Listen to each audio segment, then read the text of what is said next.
Hello good afternoon everyone. Welcome once again on teachers academy platform. I self doctor Mahesh Singh और आप सबका स्वागत करते हैं टीचर्स एकेडमी के ऑनलाइन प्लेटफॉर्म पर। आज हम लोग एक नया टॉपिक लेके आए हुए हैं जो कि इतना इम्पोर्टेंट टॉपिक है जहां से क्वेश्चंस आपके लगभग लगभग सारे एग्जाम्स, चाहे वो टीजीटी के हों, पीजीटी का एग्जाम हो, 9th 10th 11th 12th के लिए हो, या आप किसी भी स्टेट के एलटी या जीआईसी का पेपर दे रहे हो, चाहे वो सेंट्रल या किसी स्टेट का एग्जाम हो रहा हो, हर एक जगह इस वाले पोर्शन से क्वेश्चंस आपके बनते हैं और पूछे जाते हैं। नाम जिसका क्या है, नेमिंग रिएक्शन। अब ये नेमिंग रिएक्शन हम लोग ऑर्गेनिक की नेमिंग रिएक्शंस हैं, और देखिए है क्या कि अलग अलग सिलेबस के अकॉर्डिंग कई हमारे पास यहाँ पर ढेरों नेमिंग रिएक्शंस होती हैं। बट हम लोग कोशिश करेंगे यहाँ पर कि मैक्सिमम जितने भी टीजीटी के और जितने भी पीजीटी के एग्जाम्स हमारे पूरे इंडिया के अंदर होते होंगे, उन सब का जो सिलेबस है उसके अकॉर्डिंग सारी नेमिंग रिएक्शंस हमारे पास कवर हो जाए और कहीं से भी एग्जाम में हमारे पास क्वेश्चन मिस ना हो या ना छूटे। ठीक है, इसी को देखते हुए हम लोग टीआरई 4.0, अरे बिल्कुल आएगा आशीष जी, वेट करिए, अभी पहले रिजल्ट आ दीजिए। बीपीएससी टीआरई 3.0 का रिजल्ट आने वाला है इस मंथ के लास्ट तक या दिसंबर के फर्स्ट वीक तक आ जाएगा। उसके बाद आपको टीआरई 4.0 का नोटिफिकेशन देखने को मिलेगा। ठीक है, तो उसके लिए बिल्कुल ना घबराएं कि आएगा कि नहीं आएगा, 100% है वो आपका आना है। दिसंबर लास्ट तक आपको देखने को मिल जाएगा। चलिए, आज का जो हमारा टॉपिक है वो आप देख सकते हो क्या लिखा हुआ है हमने, नेमिंग रिएक्शन। अब देखिए लेक्चर 1 है, क्योंकि हमारे पास लगभग 25 से 30 नेमिंग रिएक्शंस हम लोग करेंगे। लगभग 25 से 30 नेमिंग रिएक्शंस हैं। अगर इतनी हमने कर ली, पढ़ ली, तो कोई भी ऐसा एग्जाम नहीं होगा जहां से ये आपका मिस हो जाए ये वाला पोर्शन। और करीब करीब 4 से 5 से 6 क्वेश्चन कंफर्म है कि आपके नेमिंग रिएक्शन से आते ही आते हैं। लगभग हर एक एग्जाम में ज्यादा ही क्वेश्चन आ रहे होंगे, इससे कम नहीं आ रहे होते हैं। ठीक है, अब इन नेमिंग रिएक्शंस में एक एक करके हम लोग पढ़ेंगे सिंपल तरीके के। जितनी रिएक्शंस के लिए अंदर मैकेनिज्म जरूरी है, हर एक रिएक्शंस की हम लोग देखेंगे, मैकेनिज्म भी कंप्लीट करेंगे कि किस मैकेनिज्म के थ्रू वो रिएक्शन हो रही होती है। क्योंकि कभी कभी एग्जाम्स के अंदर मैकेनिज्म से रिलेटेड क्वेश्चंस भी एग्जाम में हमारे पास पूछ लिए जाते हैं कि इंटरमीडिएट क्या बनता है, यहाँ पर प्रोडक्ट किस टाइप का बनता है, कौन सा प्रोडक्ट स्टेबल है कि अनस्टेबल है, या कौन सा ये रिएक्शंस देंगी naming reaction, chloroform reaction, haloform reaction ये देगी कि नहीं देगी, कौन कार्बिलेमीन रिएक्शन देगा या नहीं देगा। इस टाइप के जितने भी क्वेश्चंस हैं वो सब हम लोग क्वेश्चंस भी लेंगे, प्रैक्टिस भी करेंगे और एग्जाम्पल्स के थ्रू कंप्लीट भी करेंगे कि एग्जाम में डिफरेंट वैरायटी के किस तरीके के क्वेश्चंस नेमिंग रिएक्शन से हमारे पास बन सकते हैं। ठीक है, तो देख सकते हो बीपीएससी टीआरई 4.0 या यूपी टीजीटी पीजीटी या किसी भी टीजीटी पीजीटी एग्जाम का ये क्वेश्चन है जो आपके पास यहाँ पूछा ही हमारे पास जा रहा होता है। ठीक है, कल तबीयत बहुत खराब थी, कोई नहीं रंजना जी, रेस्ट कीजिए, तबीयत खराब है तो। चलिए स्टार्ट करते हैं बिना लेट किए हम लोग। आज अच्छा, ब्रह्मास्त्र बैच, इस बैच के बारे में हमने कहा था ये हमारा रिवीजन बैच है जो आपका यूपी टीजीटी पीजीटी के लिए बैच ये हमारा चलाया जा रहा है। आप देख सकते हो ये बैच हमारा यूपी टीजीटी साइंस के लिए और पीजीटी केमिस्ट्री के लिए रिवीजन बैच हमारा चल रहा है। और इस रिवीजन बैच के अंदर आपको प्रैक्टिस सेट 10 मॉडल पेपर के अलावा प्रीवियस ईयर क्वेश्चन और क्वेश्चन इसमें ज्यादा होते हैं, रिवीजन के साथ साथ प्रैक्टिस क्वेश्चंस और ढेरों एग्जांपल्स अप्लाइड पोर्शन पर हम लोग इस बैच में पढ़ रहे होते हैं। ठीक है, और इस बैच को अगर आप ज्वाइन करना चाहते हैं ब्रह्मास्त्र बैच, तो संस्था के नंबर 96 28 95 92 37 पर कॉल या व्हाट्सएप करके बैच ले सकते हैं। आपको पीडीएफ नोट्स जो भी आपको बोल्ड मैटर होगा वो आपको ऐप पर अपलोड कर दिया जाएगा, टेस्ट सीरीज प्रोवाइड की जाएगी, मॉडल पेपर प्रोवाइड किए जाएंगे, बाकी क्वेश्चंस हम लोग करते हैं ढेरों। बाकी 6 महीने की इस कोर्स की हमारे पास वैलिडिटी होगी। ठीक है, चलिए इसके जानकारी के बाद अपना हम लोग स्टार्ट करते हैं सर। पहला पॉइंट नेमिंग रिएक्शन का एक एक करके। सबसे पहली रिएक्शन जो यहाँ पर हम लोग पढ़ेंगे सर वो है हमारे पास फर्स्ट नंबर डाल के सिंपल सा रिएक्शन, जहां से अक्सर एग्जाम में क्वेश्चन पूछे गए हैं, पूछे जाते रहते हैं, जिसका नाम है सर वुर्ज रिएक्शन। सबसे पहला जो हम लोग पढ़ने वाले हैं जो नेमिंग रिएक्शन होगी सर हमारे पास वो कौन सी है, हमारी वुर्ज रिएक्शन आती है। ठीक है, चलिए देखते हैं। पहले मैकेनिज्म भी चेक करेंगे रिएक्शंस की, हम लोग ढेरों एग्जांपल्स भी करेंगे। सबसे सिंपल पहली चीज कि वुड्स रिएक्शंस को हम लोग आइडेंटिफाई कैसे कर सकते हैं सर। एस्टेट होल्ड कर दिया गया है क्या? अभी धर्मेंद्र जिसके बारे में कंप्लीट इन्फॉर्मेशन हमें नहीं है, बता देंगे अगर ऐसा कुछ रिजल्ट निकल के आ रहा होगा एस्टेट से रिलेटेड तो वो हम आपको इन्फॉर्म कर देंगे। फिलहाल अभी हमें उसके बारे में क्लियर कट बहुत चीजें पता नहीं है, ठीक है। चलिए स्टार्ट करते हैं सर। एग्जाम्पल से पहले एग्जाम्पल लेंगे, फिर हम लोग मैकेनिज्म भी फॉलो करेंगे रिएक्शंस की। तो वुड्स रिएक्शन में जो सबस्ट्रेट ले रहे होते हैं सर हम लोग, वो हमारे पास एल्किल हैलाइड होता है, और साथ ही साथ एल्किल हैलाइड के साथ हम लोग सर सोडियम का यूज करते हैं। तो थोड़ा वेट करिएगा, हर एक चीज पहली लाइन में बोली नहीं जा सकती है, तो हर एक चीज करेंगे जरूर, लेकिन आराम से धीरे धीरे कंप्लीट करेंगे कि किस चीज का यूज क्यों किया जा रहा है, हर एक चीज का मतलब आपको पता चलेगा। ड्राई ईथर का यूज किया यहाँ पर, और ड्राई ईथर का यूज करने के बाद एक्चुअल में यहाँ पर सर हमारे को जो प्रोडक्ट बनता है वो एल्केन्स होते हैं, और जो सबस्ट्रेट का हम लोग यूज करते हैं सर वो हमारे पास एल्किल हैलाइड हो रहा होता है, सोडियम मेटल का हम लोग यूज करते हैं, ठीक है। और यहाँ से सर 2NaX रिमूव हो जाता है इस तरीके से, ठीक। या समटाइम्स इस रिएक्शंस को हम लोग कुछ इस तरीके से भी डिनोट कर देते हैं सर। ये ले लिया हमने RX प्लस, यहाँ ले लिया हमने सोडियम 2 मोल और प्लस X। अच्छा, एक चीज हमारी दिमाग में आप बात ध्यान से समझ लीजिएगा, वो क्या है कि ऑर्गेनिक में जब हम लोग कोई भी रिएक्शंस कर रहे होते हैं या लिख रहे होते हैं, किसी भी ऑर्गेनिक की हम लोग कोई रिएक्शन लिख रहे होते हैं, क्या इंटरमीडिएट वाले टॉपिक में कुछ और क्लासेज होंगी क्या सर? हाँ, इंटरमीडिएट कंप्लीट हो गया, नहीं वो ऐप पर कंप्लीट हो गया इंटरमीडिएट, और उस पर कोई क्लास नहीं होनी है। ऐप पर जो हम लोग पढ़ रहे थे इंटरमीडिएट रिएक्शन इंटरमीडिएट, वो कंप्लीट हो चुका है, उसमें कोई क्लास नहीं करनी है, ठीक है। अब उसके बाद हम लोग इलेक्ट्रोफाइल, न्यूक्लियोफाइल और फिर रिएक्शन मैकेनिज्म पढ़ेंगे। इधर हम लोग नेमिंग रिएक्शन अपनी स्टार्ट कर दिए हैं तब तक, ठीक है। सीमणी जी क्या हो गया? तबीयत बिल्कुल ठीक नहीं है सर, कमर से उठा भी नहीं। अरे तो आप आराम कीजिए भाई, तबीयत में कोई दिक्कत है ना, आराम कीजिए अगर तबीयत में कोई दिक्कत आ रही है आपको, ठीक है। धर्मेंद्र जी बढ़िया आंसर। चलिए अब यहाँ पर देखो एक्चुअल में होता क्या है सर कि 2 सोडियम इस X के साथ रिमूव होता है। हम जो बात आपको बोल रहे थे वो ये बोल रहे थे कि एल्केन तो हमने बना दिया, कभी भी किसी ऑर्गेनिक टाइप का जब सबस्ट्रेट हमारा होता है तो वहाँ आपको नंबर ऑफ मोल्स बताए नहीं जाते हैं, यानी वो 1 से ज़्यादा मोल में ही दिए गए होंगे। रीजेंट भी आपको बताए नहीं जाते, यानी वो भी 1 से ज़्यादा मोल में दिए जा रहे होते हैं। अगर उसको क्वेश्चंस के अंदर नंबर ऑफ मोल बताएगा तो वो उसके इक्विवेलेंट आपको लिख के देता है कि हमने इतने ही इक्विवेलेंट लेने हैं। अगर नहीं बोलेगा तो यानी इसका मतलब ढेर सारे मॉलिक्यूल्स ऑर्गेनिक के वहां पर उसने यूज किए हुए हैं, और फाइनल प्रोडक्ट आपको बताना होता है, फाइनल मेजर प्रोडक्ट के क्या बन रहा होता है, ठीक है। जैसे मान लीजिए ये हमने एक रिएक्शन लिखी थी यहाँ पर, ठीक। अब इसी में अगर हम एक एग्जाम्पल्स के लिए लिख देते आपको, यहाँ पर एग्जाम्पल के लिए इस तरीके से लिख देते हैं कि सर CH3Cl, तो जरूरी नहीं कि ये 2 मोल लिखे, है ना, वो सिर्फ आपको लिख सकता है कि हमने मिथाइल क्लोराइड का यूज किया हुआ है, सोडियम का हमने यूज किया हुआ है, और यूज करके ये हम लिख दे रहे हैं आपको नंबर ऑफ मोल। फिर हम बता रहे हैं जरूरी नहीं होता कि आप नंबर ऑफ मोल्स डिनोट करें, नहीं भी अगर डिनोट कर रहा होगा तो भी हम लोग मान के चलते हैं कि वो नंबर ऑफ मोल्स क्या लिया गया है, ज़्यादा में लिए गए हैं, ठीक है। Even number of carbon of alkene बनाते हैं, बहुत बढ़िया। देखिए CH3Cl ये है, तो अब CH3 एक कार्बन का एल्किल हैलाइड है, तो हम लोग मिनिमम 2 कार्बन की सर एल्केन बना सकते हैं, यानी कि हम 1 कार्बन की एल्केन यहां से सर फॉर्मेशन नहीं कर सकते। 1 कार्बन की एल्केन कौन हो गई? मीथेन। भाई आप मिनिमम एल्किल हैलाइड 1 कार्बन कर लोगे CH3Cl, जिसके थ्रू हमको 2 कार्बन की क्या मिल जाएगी? एल्केन मिल जाएगी।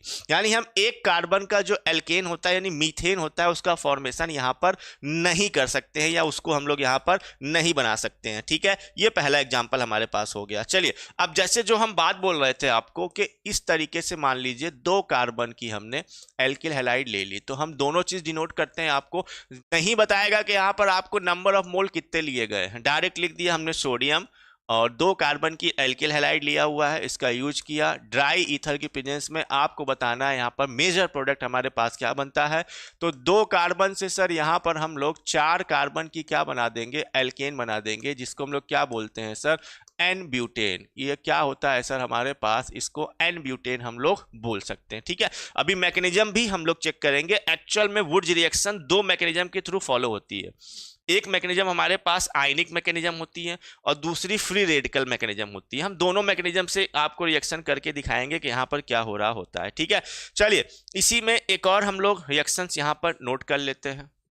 जैसे हमने ये ले लिया CH3CH एंड CH2Cl, इस तरीके से, प्लस इसकी रिएक्शन सोडियम से कराई in presence of dry ether. क्या ले लिया हमने? Dry ether. तो कभी भी कोई कंफ्यूजन हो कि इस टाइप के कोई भी रैंडमली करके अगर ऑप्शन लिख दें कि अब इस रिएक्शंस को कैसे कराना है, तो कुछ नहीं करना होता आपको, नीचे की तरफ बस छोटा सा काम किए कीजिए, 2 मोल इस तरीके से CH3 CH CH2 Cl 1 मोल ये ले लिया, प्लस और सोडियम 2 मोल ले लिए, और इसी सबस्ट्रेट को 2 बार लिखिए अपोजिट करके इस तरीके से CH CH3 एंड CH3, ये ले लिया हमने यहाँ पर CH3। ठीक है, अब यहाँ से करना क्या होता है, बस इस 2NaCl को क्या कर देना है सर, रिमूव कर देना होता है। रिमूव करने के बाद दोनों बचे हुए पार्ट्स जो होते हैं उनको ऐड कर देना होता है हमारे को।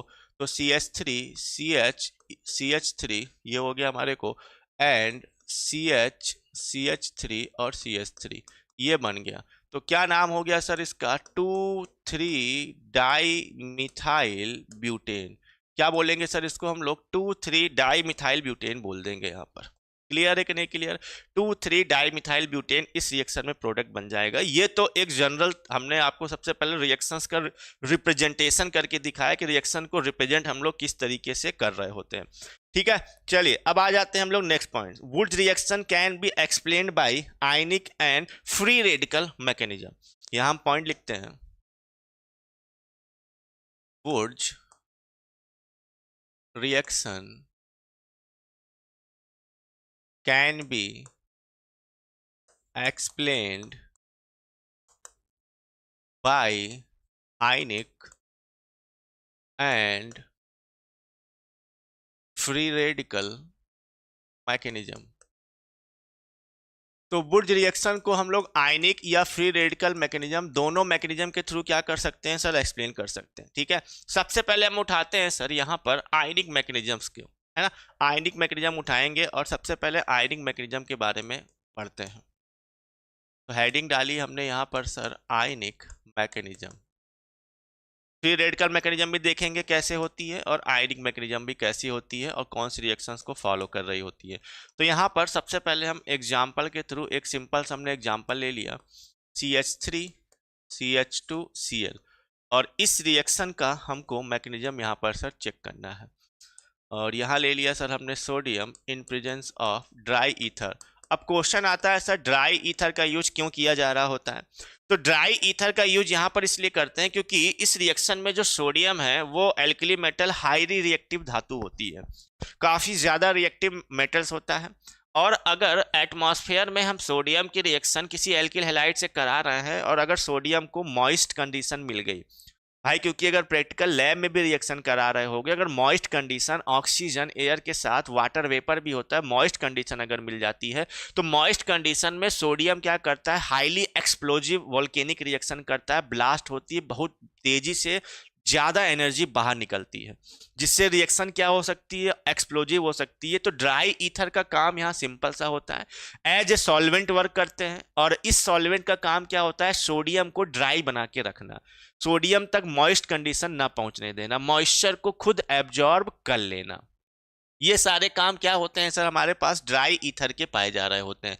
अब जब हम आयनिक मैकेनिज्म के आए हैं पहुंच के, तो आयनिक मैकेनिज्म अगर हम लोग फॉलो कराते हैं, सबसे पहले आयनिक मैकेनिज्म में हम लोग लेते हैं सर सोडियम, जो कि एक कैसा बिहेवियर रखता है? मेटल का। ध्यान से देखते चलिए, सोडियम क्या है हमारे पास? मेटल है। मेटल की खासियत क्या होती है? लॉस ऑफ इलेक्ट्रॉन करने की। मेटल की खुद की एक खासियत होती है, क्या करता है सर? लॉस ऑफ इलेक्ट्रॉन करता है। जैसे ही इसने सर इलेक्ट्रॉन का लॉस किया, तो 2 हमने यहाँ सोडियम ले लिए, और यहाँ पर सर 2 इलेक्ट्रॉन का क्या हो चुका है? लॉस हो चुका है। लॉस ऑफ इलेक्ट्रॉन क्या होता है process sir? Oxidation. Loss of electron क्या कहलाता है हमारे पास? ऑक्सीडेशन कहलाता है। तो मेटल फर्स्ट मैकेनिज्म का हिस्सा ये होता है कि सोडियम मेटल यहाँ पर क्या करता है सर? इलेक्ट्रॉन्स का लॉस किया। पहला काम क्या हुआ? इलेक्ट्रॉन का क्या हो गया? हमारे पास लॉस हो चुका है। अब जैसे ही ये इलेक्ट्रॉन बने, अब ये बने हुए जो हमारे पास इलेक्ट्रॉन होते हैं सर, ये अटैक करने वाले होते हैं। और किस तरीके से अटैक करते हैं? तो CH2 एंड क्लोरीन, ये ले लिया। होता क्या है सर, एक्चुअल में ये हमारे पास क्लोरीन, ये रहा क्लोरीन। अगर देखें सर तो क्लोरीन के पास पाया जाता है पार्शियल निगेटिव चार्ज, इस तरीके से मोर इलेक्ट्रोनिगेटिव, और इसके पास पाया जाता है पार्शियल पॉजिटिव चार्ज। होता क्या है सर, नेक्स्ट केस में यहाँ पर हमारे पास जो इलेक्ट्रॉन थे, दो इलेक्ट्रॉन, वो दोनों इलेक्ट्रॉन अटैक कराते हैं। अब वो अटैक कहाँ पर कराते हैं सर, दोनों इलेक्ट्रॉन, हमारे पास इलेक्ट्रॉन पे नेगेटिव चार्ज है तो अटैक कराएंगे जिस कार्बन पर पॉजिटिव चार्ज होते हैं, और क्लोरीन इन दोनों बॉन्ड के इलेक्ट्रॉन को लेकर क्या होता है, बाहर निकल जाता है। जैसे ही क्लोरीन यहाँ पर से इलेक्ट्रॉन को लेकर बाहर चला गया, तो बॉन्ड के जब दोनों इलेक्ट्रॉन क्लोरीन के पास आ चुके हैं, इसका की मतलब अब इस कार्बन पर इलेक्ट्रॉन की कमी हो गई, पॉजिटिव चार्ज आ गया, दो इलेक्ट्रॉन यहाँ पर मौजूद हैं सर।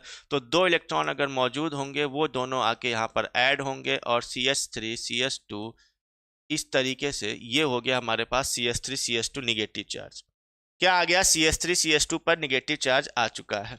ठीक है, ये है। ड्राई ईथर की जगह सर किसी और को भी यूज कर सकते हैं क्या, बिल्कुल कर सकते हैं भाई। ड्राई ईथर की जगह हम लोग कैल्शियम क्लोराइड का सम टाइम यूज कर लेते हैं, कैल्शियम क्लोराइड या कैल्शियम ऑक्साइड, इस तरीके से भी ड्राइंग एजेंट्स का यूज कर सकते हैं। इसका सॉल्वेंट का यूज इसलिए करते हैं क्योंकि ये सॉल्वेंट नॉन रिएक्टिव होता है, वंडर वाल फोर्स पाए जा रहे होते हैं, जनरली नॉन पोलर होता है, तो कंपाउंड में किसी से रिएक्शन नहीं करेगा। कोई अदर सॉल्वेंट अगर हम लोग यूज करते हैं ड्राइंग एजेंट की तरह, तो वो रिएक्शन करने की प्रोबेबिलिटी होती है उसकी, है ना, उसकी प्रोबेबिलिटी रिएक्शंस करने की होती है। जैसे सोडियम है, कोई और ड्राइंग एजेंट यहाँ पर यूज कर लिया कैल्शियम क्लोराइड, तो सोडियम कैल्शियम क्लोराइड से यूज रिएक्शन करने की प्रोबेबिलिटी होती है ड्राइंग एजेंट की, है ना। इसलिए हम लोग ऐसा ड्राइंग एजेंट यहाँ पर यूज कर रहे हैं, ऐसा सॉल्वेंट जो रिएक्शन में रिएक्ट न करे, ना सोडियम के साथ ना ही सबस्ट्रेट के साथ, ओनली एक काम करे, क्या, मॉइस्चर को एब्जॉर्ब कर ले। ठीक है, चलिए अब यहाँ से हमारे पास सेकेंड मैकेनिज्म का हिस्सा बन गया कार्बन आयन। अब ध्यान से देखना, ये जो बना हुआ है कार्बन पर नेगेटिव चार्ज, ये एक्ट करता है सर एक्चुअल में यहाँ पर न्यूक्लियोफाइल की तरीके से।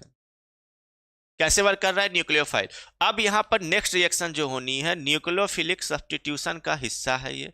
Again CH3 CH2 Cl next मोल आता है हमारे पास, और इस रिएक्शन के अंदर ये जो हमारे पास CH2 CH3 जो कि न्यूक्लियोफाइल जनरेट हो गया है, कार्बन पर नेगेटिव चार्ज आया, मतलब क्या बन गया, nucleophile. Same question same condition फिर से यहाँ पर लगती है सर, ये रहे हमारे पास क्लोरीन पार्शियल नेगेटिव चार्ज है, इस कार्बन पर पार्शियल पॉजिटिव चार्ज है, यहाँ से फर्दर क्लोरीन बॉन्ड के इलेक्ट्रॉन को लेके यहाँ से सर रिमूव हो जाता है, एज ए Cl माइनस, यहाँ पर हमने लिख दिया एज ए Cl माइनस बाहर निकल जाता है। और अगेन अब यहाँ पर हमारे पास नेक्स्ट मैकेनिज्म में ये वाला पार्ट न्यूक्लियोफाइल अटैक कराएगा इस कार्बन पर। जैसे इस कार्बन पर अटैक कराता है तो भाई क्लोरीन बॉन्ड के इलेक्ट्रॉन को लेकर चला गया, कार्बन पे पॉजिटिव चार्ज आ गया, इसके पास नेगेटिव चार्ज था, तो यहाँ पर CH3 CH2 CH2 and CH3 का फॉर्मेशन हो गया, यानी एन ब्यूटेन का यहाँ पर हमने फॉर्मेशन कर दिया है। यही हमारे पास क्या हो गया सर, एन ब्यूटेन। और यहाँ पर अब हम लोग पॉइंट लिख सकते हैं सर, एक्चुअल में ये जो मैकेनिज्म है ये किस मैकेनिज्म के हिस्से में आती है सर, ये मैकेनिज्म कहलाती है न्यूक्लियोफिलिक सब्स्टिट्यूशन रिएक्शन। इसको क्या बोल सकते हैं सर हम लोग, न्यूक्लियोफिलिक सब्स्टिट्यूशन रिएक्शन। ये क्या कहलाती है सर, न्यूक्लियोफिलिक सब्स्टिट्यूशन रिएक्शन, यानी ionic mechanism through nucleophilic substitution reaction mechanism के थ्रू न्यूक्लियोफाइल ने अटैक किया, ये सब्स्टिट्यूट हो गया और ये वाला पार्ट आके यहाँ पर जुड़ गया, this is called nucleophilic substitution reaction. ठीक है शशि जी, बढ़िया।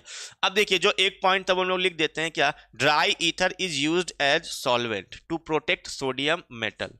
यहाँ लिख देते हैं हम लोग sir, dry ether is used as solvent to protect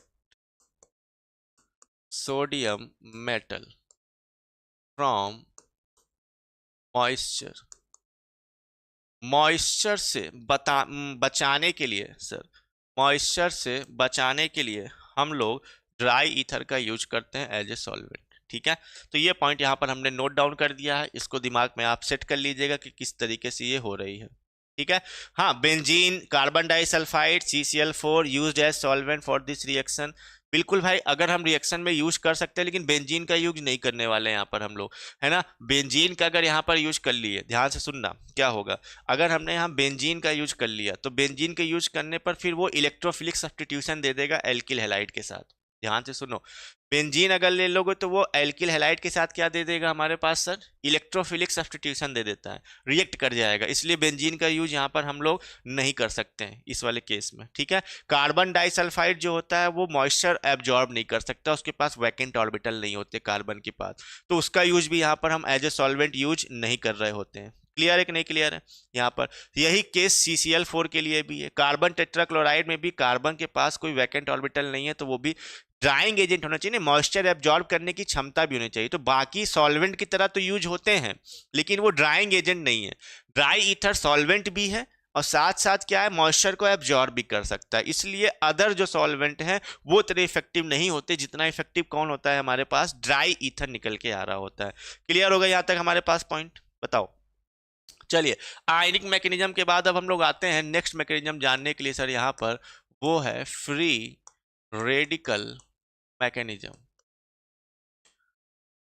अब ये थोड़ा सा इंपॉर्टेंट है। आयनिक मैकेनिज्म तो हमने नॉर्मल मैकेनिज्म के थ्रू पढ़ ली कि किस तरीके से होती है, लेकिन फ्री रेडिकल मैकेनिज्म इंपॉर्टेंट है। इंपॉर्टेंट यहाँ पर ये नहीं है कि प्रोडक्ट बदल जाएंगे ना, प्रोडक्ट तो हमारे पास सेम ही होंगे। मेजर प्रोडक्ट जो एन ब्यूटेन यहाँ पर बना हुआ है, ये देखिए क्या बन गया हमारे पास, ये एन ब्यूटेन। यहाँ क्या लिख सकते हो उसको, एन ब्यूटेन। प्रोडक्ट तो वही बनना है, लेकिन यहाँ पर जो इंपॉर्टेंट होता है वो होता है साइड प्रोडक्ट क्या बनते हैं, है ना। फ्री रेडिकल मैकेनिज्म में हम लोग क्या अप्लाई करते हैं सर, साइड प्रोडक्ट हमारे पास क्या बन रहे होंगे ये हमको चेक करना होता है। चलिए, अब यहां पर पहला देखो हिस्सा, देखो रिएक्शंस तो वही है, वही रिएक्शंस की मैकेनिज्म फॉलो कराते हैं।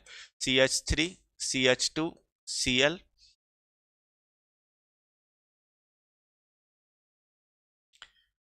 Cl, और रिएक्शन करा दी सर हमने इसकी यहां पर, sodium in presence of dry ether, और प्रोडक्ट हमको यहाँ पर बनाना है, ठीक है। आओ मैकेनिज्म के पहले हिस्से में, पहला हिस्सा सेम है कि सोडियम सर जो कि सॉलिड होता है, मेटल है, तो मेटल का काम होता है इलेक्ट्रॉन का लॉस करना। तो पहला पॉइंट बिल्कुल सेम ही होगा सर, ऑक्सीडेशन हो जाएगा। ऑक्सीडेशन के बाद इलेक्ट्रॉन का लॉस हो जाएगा यहाँ पर सर, और हमको Na+ और प्लस 2 इलेक्ट्रॉन ऑब्टेन हो जाएंगे, ठीक है। लेकिन जब फ्री रेडिकल मैकेनिज्म फॉलो करते हैं तो एक्चुअल में फ्री रेडिकल मैकेनिज्म में क्या होता है सर, 2 मोल CH3 CH2 Cl का यूज करते हैं।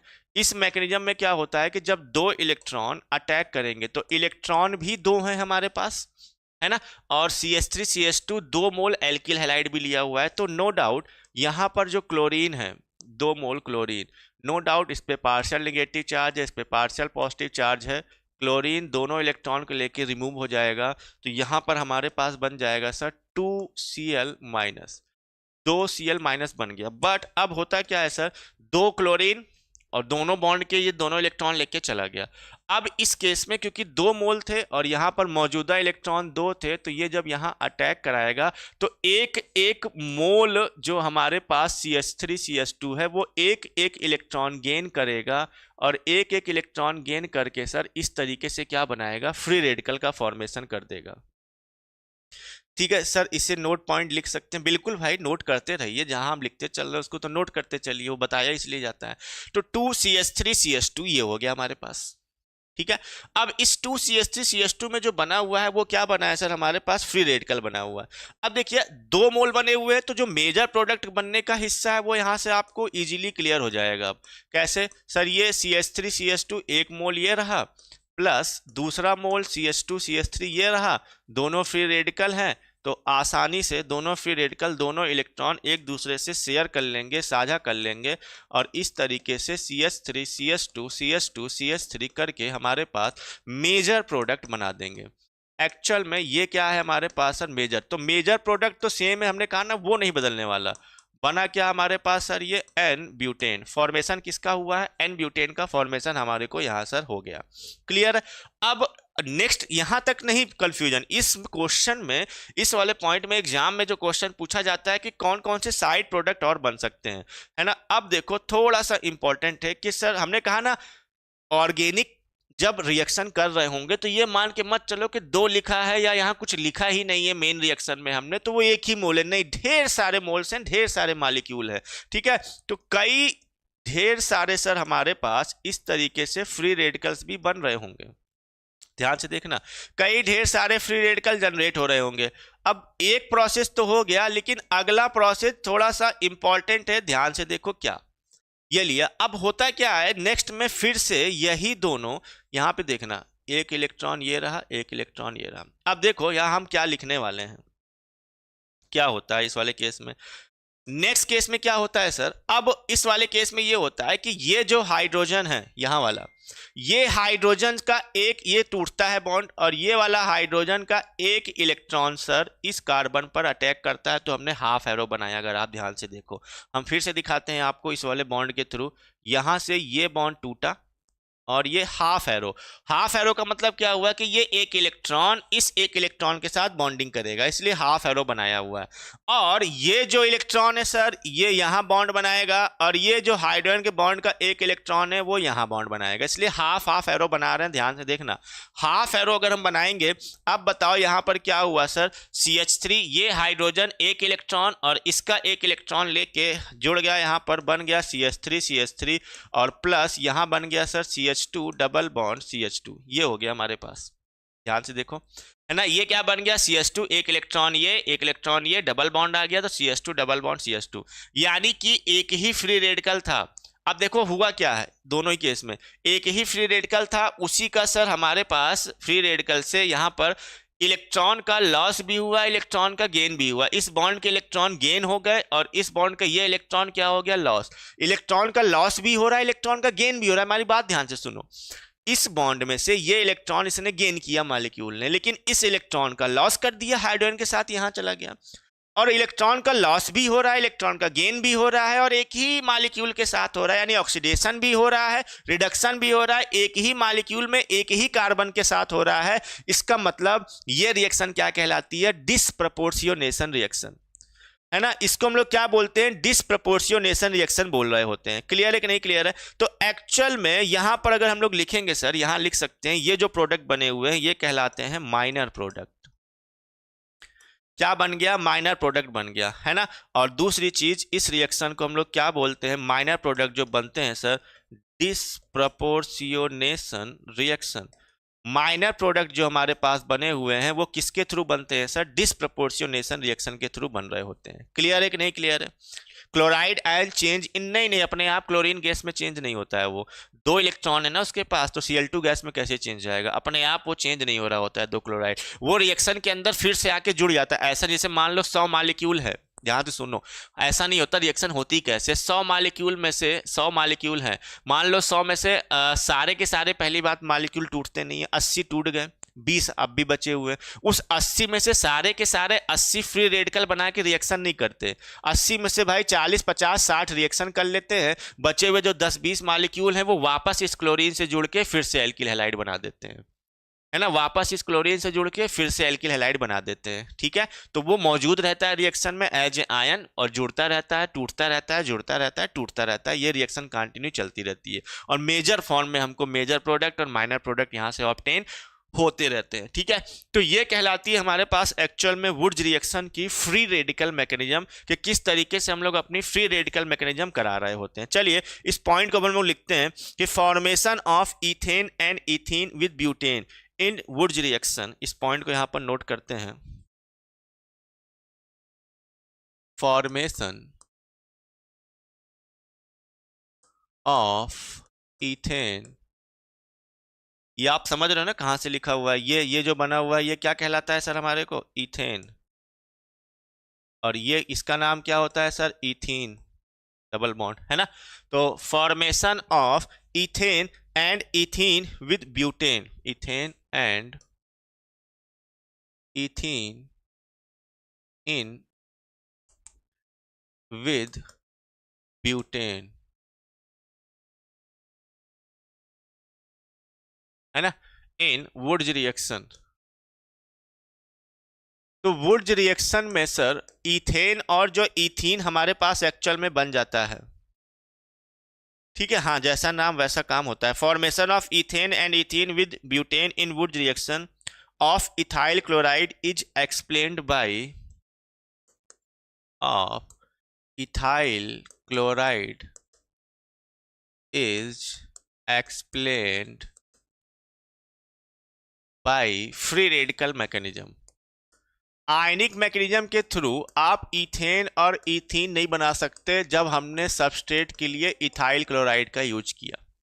अगर हम सबस्ट्रेट इथाइल क्लोराइड का यूज कर रहे हैं तो आयनिक मैकेनिज्म के थ्रू हमको कोई यहाँ पर इथेन इथीन नहीं मिलती है। लेकिन इथेन इथीन अगर प्रोवाइड होती है तो वो किस मैकेनिज्म के थ्रू हमको समझ में आता है सर? फ्री रेडिकल मैकेनिज्म के थ्रू हमको ऑब्टेन यहाँ पर हो रहा होता है। ठीक है, चलिए अब इसके बाद नेक्स्ट पॉइंट और जो इंपॉर्टेंट नेक्स्ट हम लोग वुड रिएक्शन में और क्वेश्चंस जो बनते हैं, आइए उसको देखते हैं।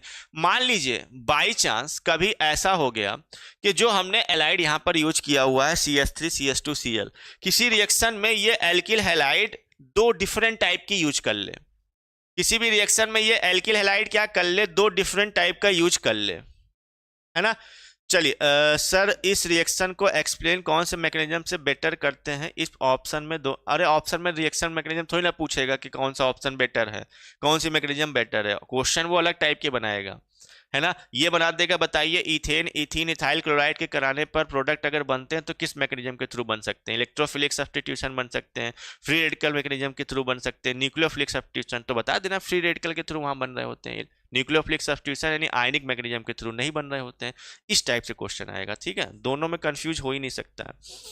चलिए हम ये बोल रहे थे कि मान लीजिए समटाइम्स अगर एल्किल हैलाइड उसने एक से ज्यादा यूज कर दिए तो उस केस में हमको मिक्सचर ऑफ एल्केन्स प्रोवाइड होता है। कैसे वो हम लोग देखते हैं। पहले एक पॉइंट लिखेंगे फिर उस पॉइंट को आपको एक्सप्लेन करेंगे। If two different alkyl halides are used, if two different alkyl halides are used in Wurtz reaction, अगर दो डिफरेंट टाइप के एल्किल हैलाइड्स का यूज किया गया है ना, then mixture of hydrocarbon is form are used in Wurtz reaction, then mixture of hydrocarbon is form. तो उस केस में हाइड्रोकार्बन का क्या मिलता है सर? मिक्सचर हमको मिलता है, ऑब्टेन हो जाता है। ठीक है, जैसे मान लीजिए सिंपल मैनर में यहां पर हम लोग लिखते हैं, ठीक है, सिंपल मैनर में अगर हम लोग यहां पर लिखें रिएक्शंस इस टाइप से, एग्जांपल लेके कि एक हमने ले लिया सर CH3Cl प्लस दूसरा ले लिया हमने CH3CH2Cl। हाँ श्रद्धा जी, इथेन और इथीन जो होता है वो फ्री रेडिकल के थ्रू ही बन रहा होता है। ठीक है, तो यहाँ ले लिया sir sodium plus dry ether का यूज कर लिया। ठीक, अब यहाँ पर हमको प्रोडक्ट बनाने हैं, क्या क्या बन सकते हैं। चलिए प्रोडक्ट क्या क्या बनेंगे वो तो हम लोग चेक कर ही लेंगे, पहले हम पॉसिबिलिटीज की बात करते हैं। पॉसिबिलिटी क्या क्या बन सकती है सर? हो सकता है एक पॉसिबिलिटी ये बन जाए कि 2 मोल CH3Cl के ही आपस में सोडियम के साथ रिएक्शन कर जाए। ध्यान से देखो हम क्या कर रहे हैं, ये Cl ये NaCl ये NaCl, हो सकता है ये 2 मोल की रिएक्शन हो जाए। तो इस केस में जो पहला हमारे पास प्रोडक्ट बन सकता है वो क्या बन सकता है सर? CH3 ethane. क्या बना सकते हैं सर हम लोग? इथेन बना सकते हैं। ठीक है, और प्लस क्या यही एक प्रोडक्ट बनेगा? नहीं, और भी प्रोडक्ट ऑब्टेन हो सकते हैं सर। कैसे? आओ देखते हैं। हो सकता है दूसरी कंडीशन ये हो कि 2 मोल 2 कार्बन की एल्किल हैलाइड आपस में क्या कर जाएं सर? रिएक्ट कर जाएं। इस तरीके से 2 मोल इथाइल क्लोराइड के ही आपस में रिएक्ट कर जाएं और इस केस में ये NaCl निकल जाए। तो अब जो हमारे पास प्रोडक्ट बन सकता है वो 4 कार्बन का हाइड्रोकार्बन यानी इस तरीके से सर ऑब्टेन हो जाएगा। ये क्या हो गया सर हमारे पास? ब्यूटेन एंड ब्यूटेन, ये बन गया। क्या यही 2 प्रोडक्ट बन सकते हैं? नहीं, प्लस तीसरा प्रोडक्ट क्या बनाया जा सकता है? हो सकता है सर कि 1 मोल हमारे पास मिथाइल क्लोराइड हो और 1 मोल सब्स्टिट्यूशन या हो रहा हो या रिमूवल यहाँ पर हो रहा हो वो इथाइल क्लोराइड हो, CH2CH3 हो। ये कहलाता है मिक्सचर Cl2NaCl। ये इस केस में अगर देखोगे तो 3 कार्बन की हमको एल्केन मिलती नजर आएगी। यानी CH3 CH2 CH3, क्या नाम हो गया सर इसका? प्रोपेन। इसको क्या बोल देंगे सर हम लोग? प्रोपेन बोल देंगे। तो इथेन का फॉर्मेशन हो गया, 2 कार्बन की एल्केन है। ब्यूटेन का फॉर्मेशन हो गया, 4 कार्बन की एल्केन है। प्रोपेन का फॉर्मेशन हो गया, 3 कार्बन की एल्केन हमारे पास यहाँ पर बन गई। ठीक है, क्या इतने ही प्रोडक्ट बनेंगे? नहीं, इसके अलावा भी तो प्रोडक्ट बनते हैं। अगर फ्री रेडिकल मैकेनिज्म हो रही होगी तो वो भी तो एक्स्ट्रा प्रोडक्ट हमारे पास बन रहे हैं कि नहीं बन रहे, है ना भाई? ये भी बताना बहुत जरूरी है कि इस रिएक्शन में क्या हो रहा है।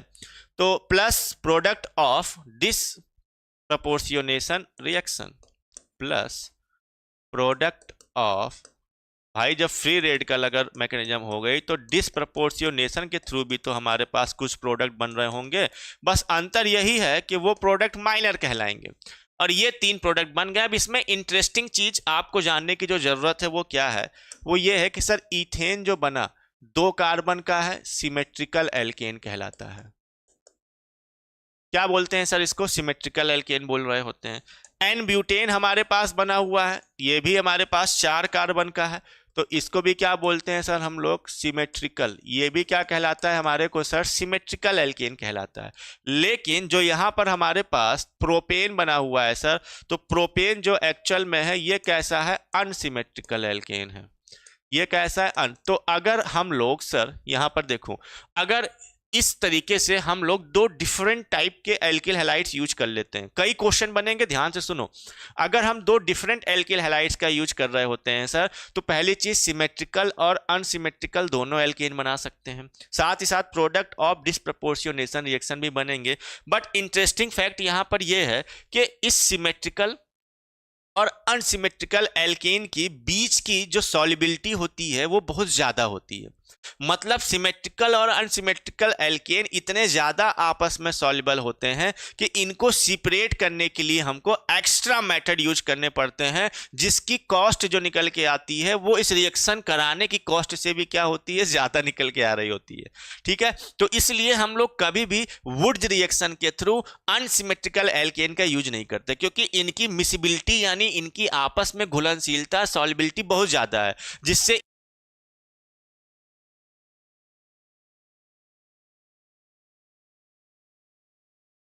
पूरा होता है। और सेपरेट करना अगर बहुत डिफिकल्ट होगा, इसका मतलब यह है कि प्रोसेस में खर्चा ज्यादा आ रहा होगा, तो क्यों हम कराएंगे इस टाइप की रिएक्शन? इसलिए कभी भी अनसिमेट्रिकल एल्केन के लिए सर हम लोग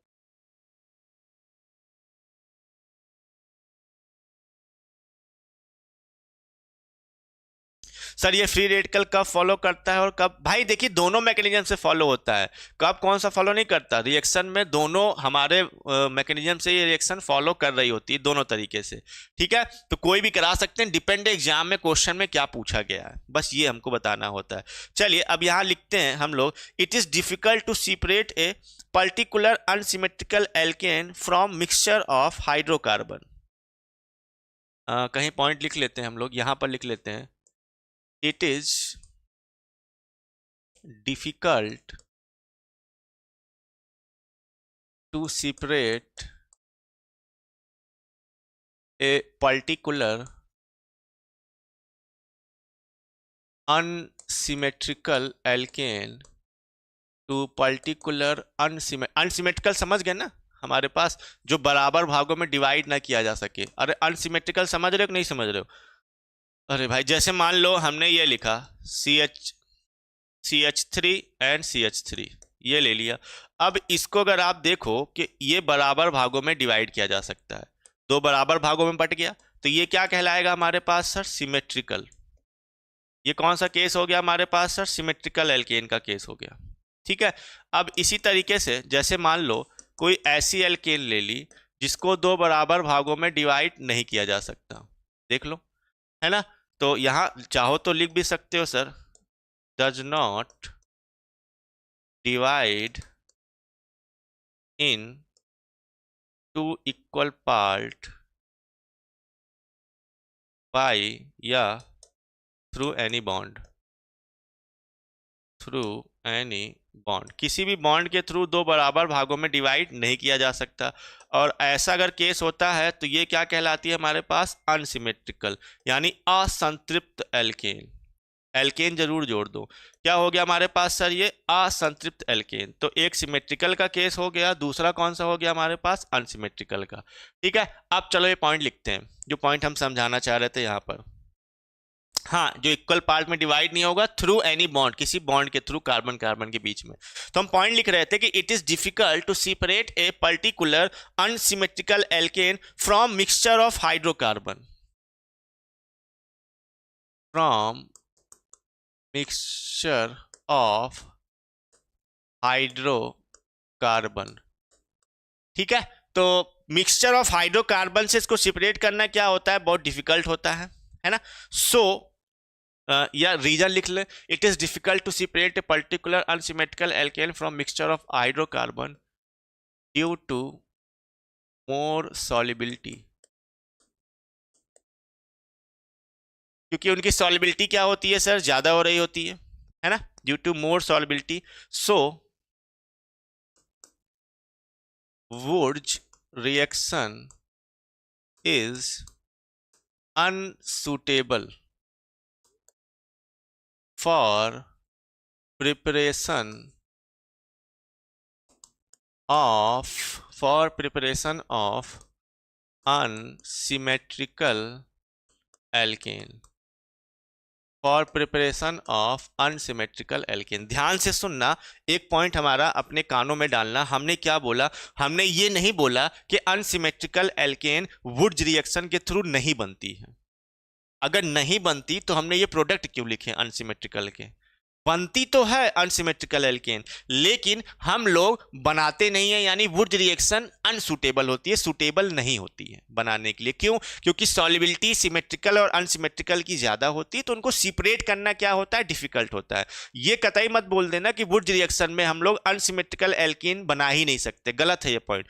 बनाते तो हैं, बना सकते हैं हम लोग, लेकिन सर यूज नहीं करते हैं प्रिपरेशन के लिए, अगर अनसिमेट्रिकल हमको बना रहा होता है। ठीक है, चलिए यहां तक अगर हमारा पॉइंट आपको क्लियर हो गया होगा तो अगला पॉइंट हमारा क्वेश्चन है। सिर्फ अगले पॉइंट्स पर सिर्फ हम लोग क्वेश्चंस करने वाले हैं अब। ठीक है, चलिए आपका जवाब यहां पर निकल के आना चाहिए। Which of the following alkane is not prepared by Wurtz reaction, which of the following alkane, कौन सी हमारे पास ऐसी एल्केन है जिसको हम लोग वुड्स रिएक्शन के थ्रू नहीं बना सकते, इज नॉट, नहीं बनाते हैं, prepared by WURTZ Wurtz reaction. ये हो गया हमारे पास। ठीक है, अब ऑप्शन हमारे सुन लीजिए, है ना। ऑप्शन हम लोग क्या बोल रहे हैं यहाँ पर, पहला ऑप्शन है सर हमारे पास CH4, दूसरा ऑप्शन है हमारे पास C2H6, तीसरा ऑप्शन है हमारे पास C3H8 और चौथा ऑप्शन है हमारे पास C4H10। चलो, है ना, चाहो तो सबका मे बी एग्जाम में नाम से भी पूछा जा सकता है, methane, ethane, propane and butane. अब ये क्वेश्चन है कि इसमें ये नहीं बोला कि कौन सी नहीं बनाते, इसमें बोल रहा है कि नहीं बनती। Which of the following alkane, which of the following alkane is not prepared by Wurtz reaction, Wurtz reaction के थ्रू कौन सी एल्केन हमारे पास नहीं बनती। तो हमने क्या पढ़ा हुआ था, पहला ऑप्शन यहां पर क्या लगाएंगे, बिल्कुल सही आंसर आएगा। ठीक है, हम लोग मीथेन बना ही नहीं सकते। वुड्स रिएक्शन में मिनिमम क्या होती है, 2 कार्बन, है ना, minimum 2 carbon alkane will be formed in Wurtz reaction, so methane can never be formed by Wurtz reaction. तो हम लोग वुड्स रिएक्शन के थ्रू मीथेन को कभी भी नहीं बना सकते। ऐसा C3H8 में बहुत लोग कंफ्यूज होंगे, सर यहाँ C भी लगा सकते हैं आंसर, नहीं, इसने पूछा था रिएक्शन में कौन सी नहीं बनती। प्रोपेन बनती है बट उसको बनाते नहीं है, क्योंकि वहां पर सेपरेशन क्या होता है उसका, डिफिकल्ट हो रहा होता है, लेकिन बनती तो है ही है ना। प्रोपेन हमारे पास बन तो सकती ही है। क्लियर है कि नहीं क्लियर है यहाँ पर। ठीक है एवरीवन, अब चाहे आप रिएक्शन में लिख सकते हो कि किस तरीके से हमारे पास बन जाती हैं, है ना। अगर इथेन बनाना होगा तो क्या करोगे सर, CH3Cl ले लोगे, है ना, और सोडियम ले लोगे यहाँ पर विद ड्राई ईथर। इस रिएक्शन को यूज करोगे तो आसानी से हमको यहाँ पर क्या मिल जाएगा सर,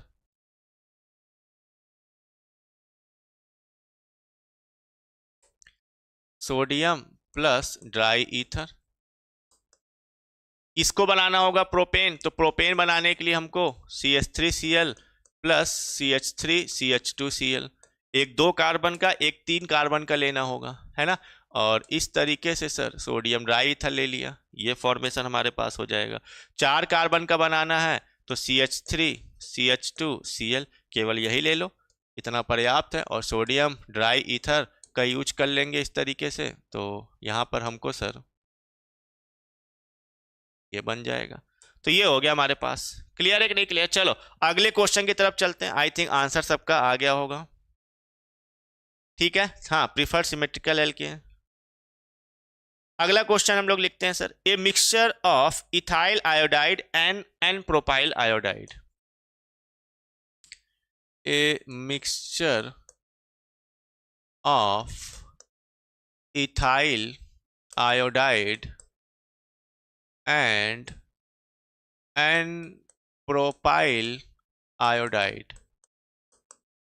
एक हमने ले लिया सर इथाइल आयोडाइड को और दूसरा ले लिया सर हमने N propyl iodide. Is subjected to would reaction, is subjected to would reaction. इन दोनों को हमने वुड रिएक्शन कराने के लिए रिएक्शन में टेस्ट ट्यूब में ले लिया प्रैक्टिकल करने के लिए, ठीक है। फिर आगे पूछा जा रहा है, then the hydrocarbon that will be not formed,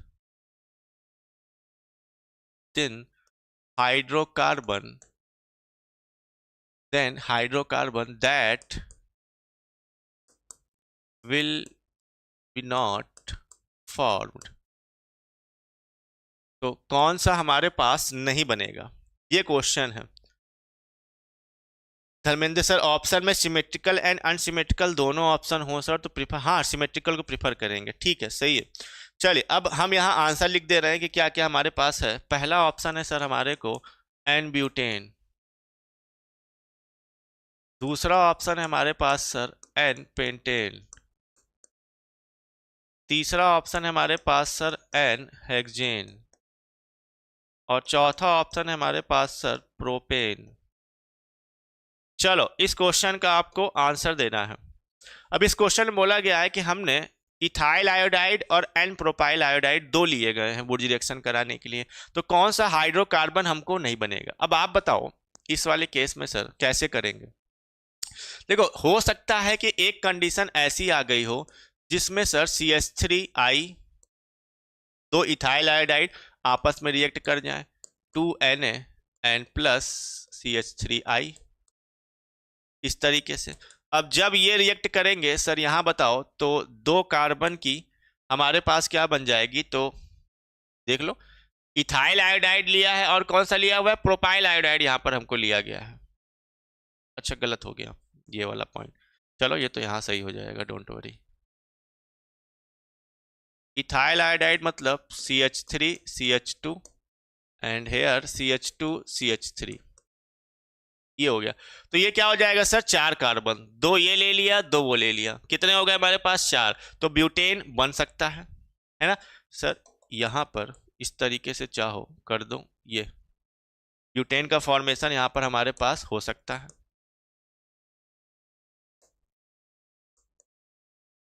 pentane बनाने के लिए हो सकता है सर कुछ ये कंडीशन लगी हो कि 2 कार्बन की आयोडाइड हो गई हो और एक प्रोपाइल है यानी 3 कार्बन का आयोडाइड।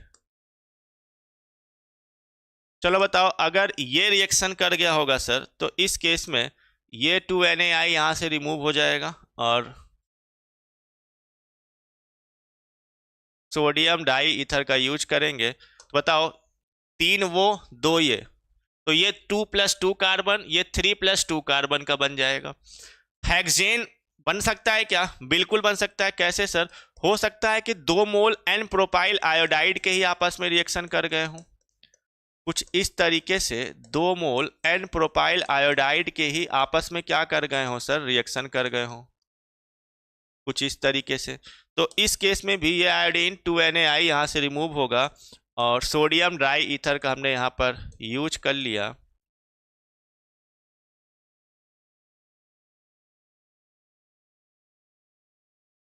इस तरीके से। तो ये तीनों का तो फॉर्मेशन हम लोग कर सकते हैं, बनाया जा सकता है, पेंटेन, हेक्सेन, ब्यूटेन। लेकिन प्रोपेन अगर हमको बनाना है सर, तो प्रोपेन बनाने के लिए एक कार्बन है ना। अब यहाँ हम नोट डाउन करते हैं आपके लिए कि सर ब्यूटेन बनाना होता तो 2 कार्बन प्लस 2 कार्बन की हमको एल्किल आयोडाइड चाहिए। पेंटेन बनाने के लिए 2 कार्बन प्लस 3 कार्बन की चाहिए। हेक्सेन बनाने के लिए 3 कार्बन प्लस 3 कार्बन की चाहिए। लेकिन प्रोपेन बनाने के लिए सर हमको 1 कार्बन और प्लस 2 कार्बन का चाहिए। तो 1 कार्बन और 2 कार्बन का तो यहाँ था ही नहीं। यहाँ इथाइल आयोडाइड 2 कार्बन और प्रोपाइल आयोडाइड 3 कार्बन के थे। इट मीन्स डी वाला case sir formation would reaction के थ्रू, यहाँ जो दिया गया था सबस्ट्रेट, उसके थ्रू हम लोग नहीं बना सकते। क्लियर है कि नहीं क्लियर है यहाँ तक पॉइंट हमारा? अगर क्लियर हो गया होगा तो फिर अगले क्वेश्चन की तरफ हम लोग बढ़ेंगे। ठीक है, चलो अगला क्वेश्चन हम लोग करेंगे। उससे पहले एक पॉइंट हम लोग लिख लेते हैं सर कि reactivity order of alkyl halide यानी RX, reactivity order of alkyl halide towards woods reaction. Wurtz reaction के लिए रिएक्टिविटी अगर निकालें, चलो ये रिएक्टिविटी ऑर्डर निकालते हैं। जैसे मान लो एग्जाम्पल में हमको दे दिया RF, RCl, RBr different different type के, और RI ये ले लिया हमने। ठीक, अब बोला बताओ इन चारों में से वुड रिएक्शन के रेस्पेक्ट में रिएक्टिविटी सबसे ज्यादा किसकी होगी। देखो एक चीज यहाँ रिएक्टिविटी निकालने के लिए ध्यान हमको ये देना पड़ेगा कि जितनी भी वुड रिएक्शन हमने देखी, तो मैक्सिमम जगह अगर आप ध्यान से देखो जो हमने रिएक्शन कराई हुई है, यहाँ पर आ जाओ, आयनिक मैकेनिज्म में क्लोरीन निकल रहा था, यानी कि इलिमिनेशन क्लोरीन लीविंग ग्रुप है। क्लोरीन को क्या बोलते हैं? लीविंग ग्रुप, बॉन्ड के इलेक्ट्रॉन को लीव कर गया। चाहे हमारे पास फ्री रेडिकल मैकेनिज्म हो, वहां पर भी क्लोरीन क्या है? लीविंग ग्रुप है। आप ध्यान से देखो, क्लोरीन क्या है? लीविंग ग्रुप है। इट मीन्स जो भी हमारे पास हैलाइड होता है, इस वाले केस में हम लोग लिखें तो जो भी हमारे पास हैलाइड होता है इस तरीके से RX जो होता है, तो इस बॉन्ड के इलेक्ट्रॉन यहाँ से सर रिमूव होते हैं, और रिमूव होते हैं तो इसको हम लोग क्या बोलते हैं सर? एक्चुअल में लीविंग ग्रुप बोल रहे होते हैं।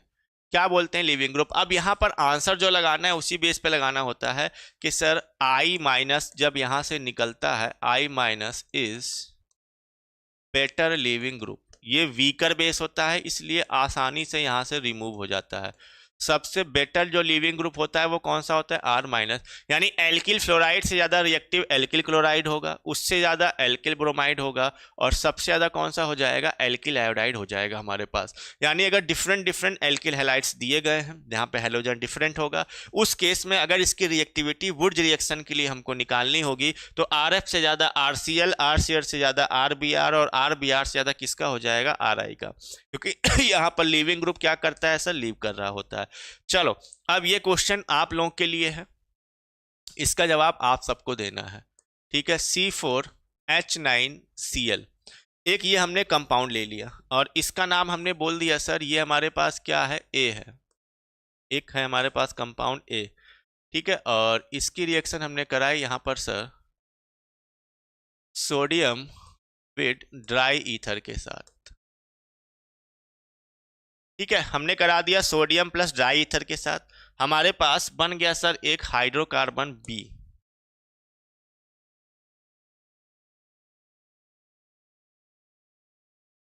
हाइड्रोकार्बन ये B हो गया, ये ले लिया। अब इस हाइड्रोकार्बन B की हमने सर रिएक्शन कराई यहाँ पर। चलिए मैकेनिज्म जिसने जिसने पढ़ा होगा नो डाउट वो रिएक्शन को कर लेगा। Chlorine Cl2 oblique HMu sunlight की प्रेजेंस में, ये होता है फ्री रेडिकल सब्स्टिट्यूशन रिएक्शन। और यहाँ पर हमारे पास फ्री रेडिकल सब्स्टिट्यूशन रिएक्शन होने के बाद यहाँ बनता है सर मोनो क्लोरो डेरिवेटिव। ये हमने बना दिया। ध्यान से देखना हम क्या लिख रहे हैं, फिर आपको आंसर लगाना है। ठीक है, या हमने बोल दिया ओनली वन मोनोक्लोरो डेरिवेटिव। अच्छा एक चीज यहां रह गई, एक, केवल एक, only one monochloro derivative form होता है। ये एक रिएक्शन है। C4H9Cl सोडियम की ड्राई ईथर से रिएक्शन करवाई, हाइड्रोकार्बन बनाया, उसका फ्री रेडिकल सब्स्टिट्यूशन रिएक्शन हुआ, क्लोरीन के साथ सनलाइट के प्रेजेंस में होमोलिसिस होगा, ओनली वन मोनोक्लोरो डेरिवेटिव बनता है। अब हमें बताना है इस क्वेश्चन के अंदर से, जो क्वेश्चन है हमारे पास, the compound A will be, the compound A will be, आपको बताना है हमारे पास ए यहां पर कंपाउंड कौन सा होगा। सर क्या एल्किल ग्रुप भी? इफ भाई देखिए एल्किल ग्रुप तो आसान है, न्यूक्लियोफिलिक सब्स्टिट्यूशन होता है, और न्यूक्लियोफिलिक सब्स्टिट्यूशन अगर हमारे पास हो रहा है, लिविंग ग्रुप लीव कर रहा होगा, तो जितना बड़ा एल्किल ग्रुप होगा हिंड्रेंस ज्यादा लगेगा तो रिएक्टिविटी घट जाएगी। ये तो हर जगह कॉमन है कि बड़े बड़े एल्किल ग्रुप अगर आप यूज कर लोगे तो हर जगह जहां पे भी आएगा वो कॉमन पॉइंट होता है कि जितना बड़ा एल्किल ग्रुप होता है आने वाले रीजन पे उतना ज्यादा क्या लगता है, रिपल्सन लगता है, तो रिएक्टिविटी क्या करती है, डिक्रीज कर जाती है। ठीक है, वो तो पॉइंट पूरा हर जगह कॉमन ही आता है, उसमें कुछ सोचना ही नहीं होता। तो the compound A will be, A कौन सा कंपाउंड होगा? पहला ऑप्शन, ऑप्शन हम दे रहे हैं, don't worry, n butyl chloride, पहला ऑप्शन ये लिया, एन ब्यूटाइल क्लोराइड। दूसरा ऑप्शन हमारे पास isobutyl chloride, isobutyl chloride, ये ले लिया, क्लियर है। तीसरा ऑप्शन यहां पर हमने लिया हुआ है sir secondary butyl chloride,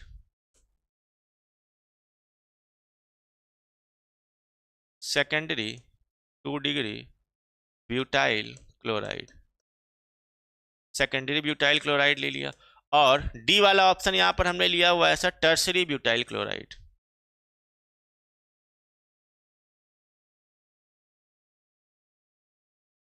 tertiary butyl chloride. Secondary butyl chloride को सम टाइम ऐसे भी लिख देता है ना, ऑप्शन में आ जाए तो आपको ध्यान रखना है, ये सेकेंडरी ब्यूटाइल क्लोराइड, और टर्सरी ब्यूटाइल क्लोराइड को सम टाइम ऐसे भी डिनोट करता है, उसको आप हम लिख दे रहे हैं तो आपको ध्यान रखना है उसको। ठीक है, चलो ये क्वेश्चन है, अब इस क्वेश्चन को आपको सॉल्व करना है कि हमारे पास ए ऐसा क्या ले जो वुड रिएक्शन करने के बाद बना हुआ हाइड्रोकार्बन जब फ्री रेडिकल सब्स्टिट्यूशन करेगा तो केवल एक मोनोक्लोरो डेरिवेटिव का फॉर्मेशन यहां पर होना चाहिए। ठीक है, Abhishek Singh ji, tertiary butyl chloride. ठीक है, क्वेश्चन देखिए यहाँ पर जो जितने भी हम लिख रहे हैं वो सारे के सारे क्वेश्चन जो हैं वो पूछे गए एग्जाम में हैं, और एक्चुअली मैक्सिमम लोग तो याद भी किए होते हैं, है ना। चलिए हम आपको दिखा देते हैं फिलहाल। जैसे मान लीजिए अगर हमने इस ऑप्शन में जितने भी ये लिखे गए हैं तो ए बी सी डी वहाँ पे भी था, ए बी सी डी यहाँ पर भी था, कन्फ्यूजन आपको हो सकती थी, इसलिए यहाँ पर हम 1 2 3 4 लिख देते हैं। उधर भी ए बी सी, इधर भी है, तो ऑप्शन में तो ये लिख दिया 1 2 3 और ये 4। ठीक है, चलो अब बताओ यहाँ पर आंसर। पहला है एन ब्यूटाइल क्लोराइड, अगर हम पहले ऑप्शन के हिसाब से चले, यहाँ लिख लेते हैं पहले हिसाब से, तो एन ब्यूटाइल क्लोराइड का मतलब क्या हुआ, दिस इज द 1 2 3 और ये 4, ये एन ब्यूटाइल क्लोराइड हो गया। ठीक है, और प्लस सोडियम से रिएक्शन करवाया इसकी एंड Cl, तो दिस इज द 1 2 3 4। एक अच्छा क्वेश्चन था इसलिए उसको हम लोग समझ दे के सॉल्व करते हैं। अब यहाँ पर एन ब्यूटाइल क्लोराइड है, NaCl निकल गया, नो डाउट निकल जाएगा। अब सर यहाँ पर NaCl निकलने के बाद प्रोडक्ट जो हमारे पास बनता है 8 कार्बन की एल्केन बन जाएगी, 1 2 3 4 5 6 7 और 8, ये हो गया 1 2 3 4 5 6 7। अब देखो अगर इसमें हम सब्स्टिट्यूशन कराएं, इस रिएक्शन की सब्स्टिट्यूशन में होता क्या है वो हम बता दे रहे हैं आपको कि कोई एक हाइड्रोजन यहाँ से सब्स्टिट्यूट होता है, तो हाइड्रोजन सर हो सकता है हमारे पास एक सब्स्टिट्यूट यहाँ से हो जाए, पहले वाली जगह यहाँ, तो यहाँ क्या जुड़ जाएगा हमारे पास इस तरीके से CH2, यहाँ जोड़ दो Cl, है ना, एक हम बना दे रहे हैं, बाकी आप समझ जाओगे, 1 2 3 4, दिस इज 5 6 7 और 8। भाई ये फ्री रेडिकल सब्स्टिट्यूशन हो गया हमारे पास, फ्री रेडिकल सब्स्टिट्यूशन रिएक्शन हो गई, क्लियर है। अब फ्री रेडिकल सब्स्टिट्यूशन में यहां से एक हाइड्रोजन गया, एक क्लोरीन लग गया, ये प्रोडक्ट, या हो सकता है इसका नाम अगर लिखोगे तो क्या बोल दोगे सर, 1 क्लोरो ऑक्टेन, क्या हो गया, 1 क्लोरो ऑक्टेन हो गया। मे भी सर हो सकता है यहां से कार्बन निकल जाए, यहां से अगर वहां से कार्बन निकल गया तो अब हो गया हमारे पास हाइड्रोजन निकल गया, तो CH3Cl 1 2 3 4 5 6 7 और 8 ये बन गया। अब इसका नाम अगर लिखना चाहोगे तो क्या बन जाएगा सर हमारे पास, 2 क्लोरो ऑक्टेन। ये क्या हो गया हमारे पास, 2 क्लोरो ऑक्टेन।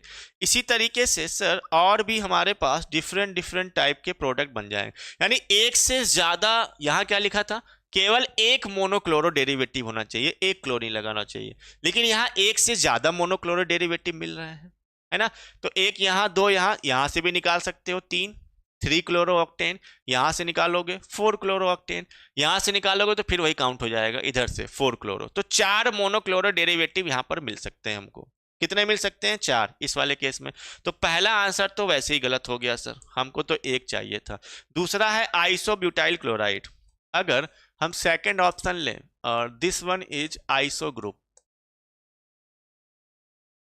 ये आइसो है, 3 कार्बन बन गए प्रोपाइल और ब्यूटाइल क्लोराइड बोला गया है, तो this is the iso butyl chloride. ये आइसो ब्यूटाइल क्लोराइड की रिएक्शन हमने सर कराई सोडियम से और plus Cl and CH2 CH और यहाँ लग गया CH3 और यहाँ लग गया CH3। अब यहाँ पे भी खुद आप चेक कर लो कि सर ये NaCl यहाँ से क्या हो गया, रिमूव हो गया। अब जैसे ही यहाँ से NaCl रिमूव हुआ, अब जो हमारे पास वुड रिएक्शन के थ्रू बना हुआ प्रोडक्ट है वो कुछ इस तरीके का है, CH3 CH CH3 and CH2 then CH2 CH CH3 and CH3, ये बन गया। अब इसकी रिएक्शन अगर हम फिर से सर कराते हैं, chlorine in presence of H mu sunlight, free radical substitution हो सकता है।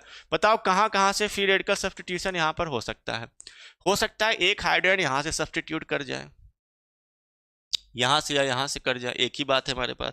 हो सकता है एक हाइड्रोजन यहाँ से कर जाए या हो सकता है एक यहाँ से कर जाए। तो 3 टाइप के प्रोडक्ट बनेंगे, सिंगल मोनोक्लोरो डेरिवेटिव नहीं बना, 3 मोनोक्लोरो डेरिवेटिव होने का फॉर्मेशन हो सकता है। अगर 3 बन सकते हैं इट मीन्स ये भी क्लियर हो गया सर, ये वाला ऑप्शन भी हमारे पास नहीं हो सकता। अब आते हैं सर सेकेंडरी ब्यूटाइल क्लोराइड पर। तो सेकेंडरी ब्यूटाइल क्लोराइड का स्ट्रक्चर होता कैसे है, तो भैया क्लोरीन ऐसी जगह जोड़ो जो सेकेंडरी कार्बन हो। तो यहाँ जोड़ दिया हमने सर क्लोरीन और ये हो गया CH, this one is CH2 और दिस इज CH3। ये क्या कहलाएगा सर, सेकेंडरी ब्यूटाइल क्लोराइड कहलाएगा। अब इस सेकेंडरी ब्यूटाइल क्लोराइड की वुड रिएक्शन अगर हम लोग कराते हैं 2Na और प्लस, और इधर ऐसे लिख लेते हैं कुछ, है ना, ये सेकेंडरी ब्यूटाइल क्लोराइड था तो कुछ ऐसे लिखो कि CH3 CH एंड इधर ले लिया Cl एंड CH2 CH3, ये हो गया सेकेंडरी ब्यूटाइल क्लोराइड, ठीक है। और प्लस 2Na और प्लस Cl CH CH3, ये बना लिया था कि नहीं बना लिया था, सेकेंडरी कार्बन पे लगा हुआ है इसलिए क्या कहलाएगा, सेकेंडरी ब्यूटाइल क्लोराइड कहलाएगा, ठीक है। और यहाँ से ये रिमूव कर दिया NaCl। रिमूव करने के बाद वुड रिएक्शन में जो बना हुआ प्रोडक्ट है वो कुछ इस तरीके का है, CH3 CH CH and CH3, यहाँ लगा दिया C2H5 और यहाँ भी क्या लगा दिया C2H5। अब यहाँ अगर देखें तो यहाँ से भी हाइड्रोजन सब्स्टिट्यूट कर सकते हैं, यहाँ से भी कर सकते हैं और यहाँ से भी कर सकते हैं। यानी जब इसका फ्री रेडिकल सब्स्टिट्यूशन रिएक्शन हम लोग कराते हैं, chlorine in presence of sunlight free radical substitution reaction, तो यहाँ पर भी एक से ज़्यादा हाइड्रोजन सब्स्टिट्यूट हो सकते हैं। इसका मतलब इस वाले केस में भी सर थर्ड ऑप्शन नहीं हो सकता। बचा हमारे पास sir last option tertiary butyl chloride. चलो वो भी चेक कर लेते हैं सर, क्या टर्सरी ब्यूटाइल क्लोराइड के साथ ऐसी कंडीशन बनती है क्या, ध्यान से देखना। मतलब सर टर्सरी ब्यूटाइल का मतलब ये हुआ कि ऐसी जगह क्लोरीन लगा हुआ है सर जो टर्सरी कार्बन है, ये क्या कहलाता है सर हमारे पास, टर्सरी कार्बन। तो टर्सरी ब्यूटाइल क्लोराइड हो गया। अब इस टर्सरी ब्यूटाइल क्लोराइड की रिएक्शन हमने सोडियम से करा दी, ये ले लिया क्लोरीन हमारे पास and this is the CH3, here is CH3 और ये ले लिया CH3, ठीक है।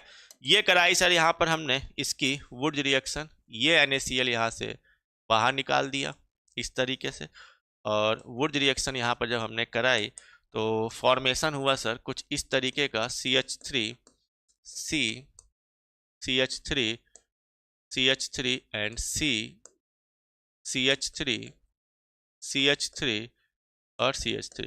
अब इंटरेस्टिंग फैक्ट यहाँ पर क्या है बताओ सर? इंटरेस्टिंग यहाँ पर यह है कि किसी भी कार्बन से कोई भी हाइड्रोजन सब्स्टिट्यूट करो, बनने वाला जो हमारे पास प्रोडक्ट है वो सेम है। चाहे इस हाइड्रोजन से निकालो, चाहे यहाँ से निकालो, चाहे कहीं से भी आप निकाल के देख लो। यहाँ से निकाल लोगे तो भी आईपीएसी नेम सेम आएगा, यहाँ से निकाल लोगे तो आईपीएसी नेम सेम आएगा, कहीं से भी आप निकाल लो किसी भी जगह से आईपीएसी नेम हमारे पास क्या आने वाले हैं? सेम ही आने वाले होंगे, है ना। इसीलिए यहाँ पर हमेशा क्या बनेगा? 1 मोनो क्लोरो डेरिवेटिव प्रोडक्ट। यहाँ पर केवल एक ही मोनोक्लोरो डेरिवेटिव प्रोडक्ट बनता है, ठीक है। तो ये है हमारे पास चेक करने का तरीका। सर ऐप पर क्लास क्यों नहीं चल रहा? सर जिस दिन बैच लिया उसी दिन से ऐप पर क्लास गुलिस्ता जी रोज चलती है। गुलिस्ता बानो जी, कौन सा बैच है आप ये बता दीजिए। क्लास आपकी डेली चलती है, यहाँ पर और भी लोग मौजूद होंगे, उनसे पूछिए, वो बताएंगे आपको। डेली 6 बजे के बाद से क्लास चलती है, डेली चलती है शाम को ऐप पर। अब अब आपका कौन सा है बता नहीं सकते हैं इस बैच में आपने ज्वाइन किया, क्योंकि क्लास तो डेली चल रही है हमारे पास, जो भी क्लासेस हैं, है ना। कौन सी क्लास नहीं चल रही है बता दीजिए, क्योंकि क्लास डेली चल रही। फिजिक्स की हमारी क्लास पब्लिक चल रही थी, वो आज पेड चलेगी। बायो की क्लास हालांकि 1-2 दिन से नहीं चल रही, वो भी अब कंटिन्यू हो जाएंगे हमारे पास, ठीक है। चलिए, तो ये रहा हमारे पास सर इस क्वेश्चन का आंसर। तो फोर्थ वाला करेक्ट आंसर यहाँ पर हमारे को निकल के आ जाएगा। तो कौन सा आंसर यहाँ पर हम लोग करेक्ट लगा सकते हैं सर? फोर्थ, ये लगा दिया हमारे पास फोर्थ। इस क्वेश्चन का फाइनल आंसर क्या निकल के आया सर? हमारे पास फोर्थ निकल के आया है। बताओ क्लियर है कि नहीं क्लियर है यहाँ तक? बीपीएससी टीआरई 4 पॉइंट लिया है सर। टीजीटी गुलिस्ता जी चल रही है क्लास, देखिए बता तो, श्रद्धा जी बता रही है क्लास डेली चलती है। डेली क्लास चल रही है, आपको क्लास नहीं मिल रही है तो ये तो समस्या है फिर। Sir methyl fluoride and tertiary butyl iodide में कौन मोर रिएक्टिव एंड ज़्यादा होगा? ये प्रैक्टिकली फिर बताया जाएगा धर्मेंद्र जी। सबसे पहला काम होता है लीविंग ग्रुप देखना। अगर आपको इस तरीके से डिफरेंट डिफरेंट अगर दे दे तो सबसे पहला काम होता है लीविंग ग्रुप। लीविंग ग्रुप के बाद स्टेरिक हिंड्रेंस आता है कि जब भाई सबसे पहले देखो होता क्या है, प्रोसेस के हिसाब से चलेंगे तो आएगा क्लियर आपको समझ में। देखो पहला काम क्या होता है किसी भी मैकेनिज्म में, यहाँ पे देखो इस मैकेनिज्म के थ्रू आपको बता देते हैं ना, आप चीजें समझ लो कैसे हुआ रिएक्शन हमारे पास। ये देखो पहला काम क्या होता है, ध्यान से देखो, पहला काम है लीविंग ग्रुप का लीव करना। तो पहला प्रोसेस लीविंग ग्रुप लीव कर गया, सेकंड प्रोसेस में न्यूक्लियोफाइल अटैक करता है। तो सेकंड प्रोसेस में न्यूक्लियोफाइल अटैक करता है, तब देखते हैं स्टेरिक हिंड्रेंस।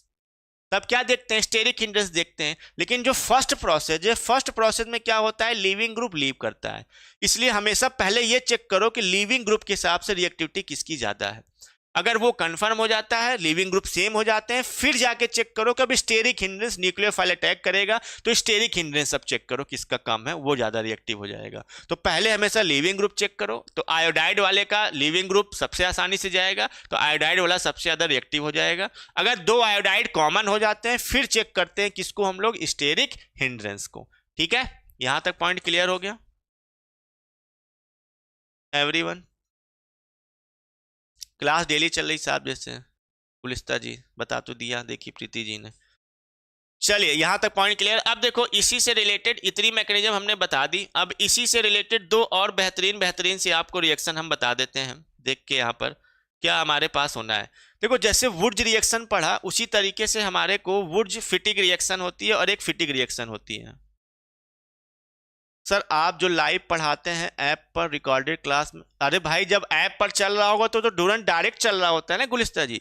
जो ऐप पर क्लासेस चल रही हैं वो डायरेक्ट ऐप पर चल रही हैं, वो तो रिकॉर्ड होती चल रही कंटिन्यू, उसको किसी समय नहीं लगता पहुंचने में, वो तुरंत रिकॉर्ड होकर पहुंचती रहती है, वहां पे जाती रहती हैं उसमें। ठीक है, जो यहाँ क्लास जो यूट्यूब पर पब्लिक पढ़ाते हैं ये 24 घंटे बाद हम लोग डालते हैं ऐप पर, क्योंकि 24 घंटे बाद ही पढ़ती हैं, ये यूट्यूब की पॉलिसीज हैं ये सब सारी। ठीक है, 24 घंटे बाद ही क्लास को फिर उस पर डाला जा रहा होता है। ठीक, बाकी जो ऐप पर हम लोग पढ़ रहे हैं वो तो ऐप पर डायरेक्ट रिकॉर्ड होते चल रही ना। रिएक्शन मैकेनिज्म इस समय हम लोग पढ़ रहे हैं, देखिएगा खोल के वहां पर रिएक्शन मैकेनिज्म। क्लियर हो गया यहाँ पर?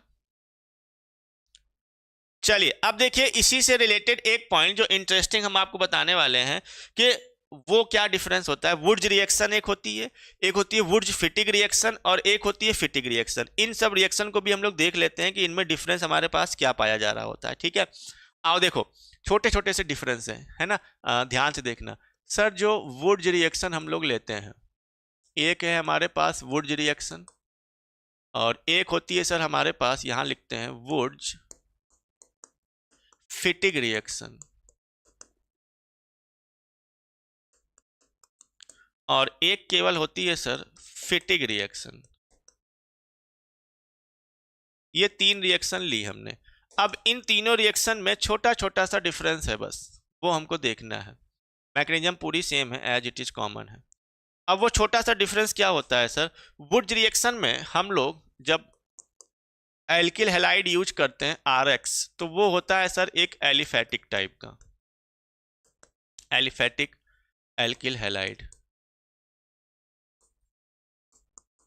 ठीक है। और प्लस सोडियम ले लिया इस तरीके से, और या डायरेक्ट ही ले लेते हैं, चलो ले ही लेते हैं समझाने के लिए, Na प्लस एक्स और प्लस R डैश। ये भी जो लेते हैं तो जो दोनों एक मोल ले लो चाहे अलग अलग मोल ले लो, ये एलिफेटिक एल्किल हैलाइड ही होते हैं। किस टाइप के होते हैं सर, एलिफेटिक एल्किल हैलाइड होते हैं, ठीक है। और यहाँ पर फिर हम लोग रिएक्शन करा देते हैं ड्राई ईथर की प्रेजेंस में, और NaX यहाँ से बाहर निकल जाता है सर, ये 2NaX इस तरीके से हमको, और R डैश यहाँ पर हमको जुड़ जाते हैं, एल्केन मिल जाता है। ये हो गया इतना। लेकिन वुड्स फिटिंग में हम लोग क्या करते हैं सर, वुड्स फिटिंग रिएक्शन में एक एल्किल हैलाइड RX हमारे पास एलिफेटिक है, एक तो एल्किल हैलाइड कैसा होता है सर, एलिफेटिक एल्किल हैलाइड होता है, प्लस सोडियम ले लिया, और प्लस दूसरा जो होता है सर वो हमारे पास एरोमेटिक टाइप का होता है ना, ये वाला होता है हेलो हेरो एरीन। इसको हम लोग क्या बोलते हैं सर, यहाँ पर हेलो एल्केन बोल रहे होते हैं, और ये क्या कहलाता है सर, हमारे पास हेलोजन लगा हुआ है और एरीन, यानी एरोमेटिक टाइप का। हेलो एरीन का मतलब क्या हो गया, एरोमेटिक हो गया, ठीक है। PHX जो हमने लिख दिया इसीलिए।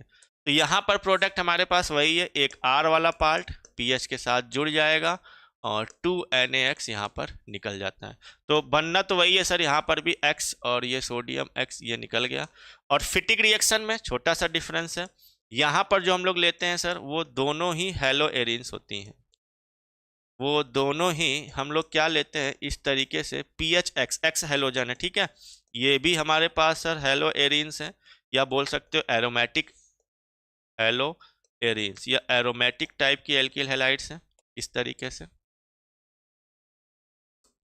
ये ले लिया हमने यहाँ पर ड्राई ईथर, और यहाँ पर सर PH और PH इस तरीके से जुड़ गया, और ये 2NaX निकल गया, ठीक है। यहाँ से भी ये X सोडियम और ये X इस तरीके से बाहर कर देते हैं।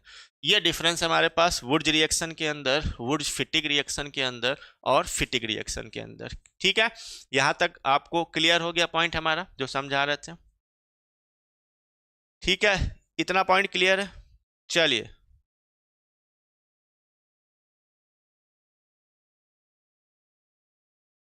मेरा तो क्लास मिस हो गया आज, बर्थडे। अरे गरिमा जी आपका बर्थडे है आज, many many happy returns of the day, happy birthday. नई नई ऊंचाइयों को आप छुएं, जल्द ही आपके सारे एग्जाम्स में सिलेक्शन हो जाए, है ना, दुनिया की सारी खुशियां आपको मिले, कोई ऐसी खुशी ना रह जाए जो आपके ज़िंदगी से मिस हो जाए, और यही सब सारी चीज़ें होती हैं हैप्पी बर्थडे में बोला जाता है। तो फिर से एक बार आपको हैप्पी बर्थडे गरिमा जी, हैप्पी बर्थडे, ठीक है यहाँ तक। चलिए, आई थिंक यहाँ पर हमने सारी जो रिएक्शंस थी वो कंप्लीट कर लिए, 3 रिएक्शन। तो समय हो गया है, अब कल वाली क्लास हम लोग ये कंटिन्यू करेंगे, नेमिंग रिएक्शन 2-3 दिन। कल वाली क्लास में हम लोग और आगे इसकी नेमिंग रिएक्शन पढ़ेंगे। तो कल हम लोग और रिएक्शंस उठाएंगे, ढेर सारी नेमिंग रिएक्शन इसी पे बेस्ड, और उसको हम लोग करेंगे, ठीक है। मैकेनिज्म चेक करेंगे, क्या क्या क्वेश्चन आ सकते हैं वो चेक करेंगे, और सारी चीज़ें देखेंगे, ठीक है। तो आज यहाँ तक रखते हैं, और फाइनल चीज़ वही कि जो भी स्टूडेंट BPSC TRE 4.0 साइंस का तैयारी कर रहा है, या BPSC TRE 4.0 केमिस्ट्री की तैयारी कर रहा हो, तो उनके लिए बैच अवेलेबल है, न्यू बैच बना हुआ है, वो ज्वाइन कर सकते हैं। या UP TGT साइंस की प्रिपरेशन कर रहा हो, या UP PGT केमिस्ट्री की आप प्रिपरेशन कर रहे हो, तो ये आपका ब्रह्मास्त्र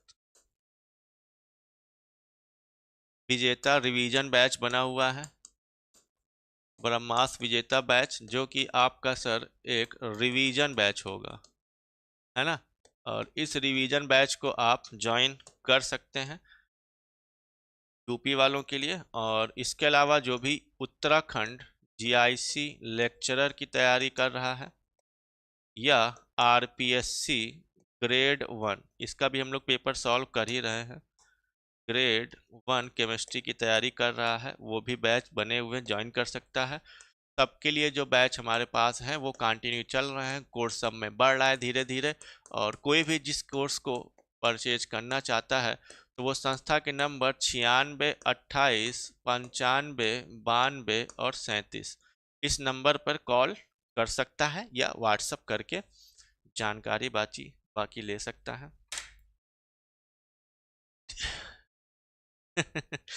ठीक है, चलिए फिर मिलते हैं हम लोग शाम को ऐप पर। आज शाम को ऐप पर हम लोग इलेक्ट्रोफाइल पढ़ेंगे, न्यूक्लियोफाइल पढ़ेंगे और न्यूक्लियोफिलिसिटी का ऑर्डर कैसे निकालते हैं, ये सारी चीज़ें पढ़ेंगे। ठीक है, चलिए फिर आज इतना रखते हैं। Thank you so much. एक बार वंस अगेन हैप्पी बर्थडे गरिमा जी।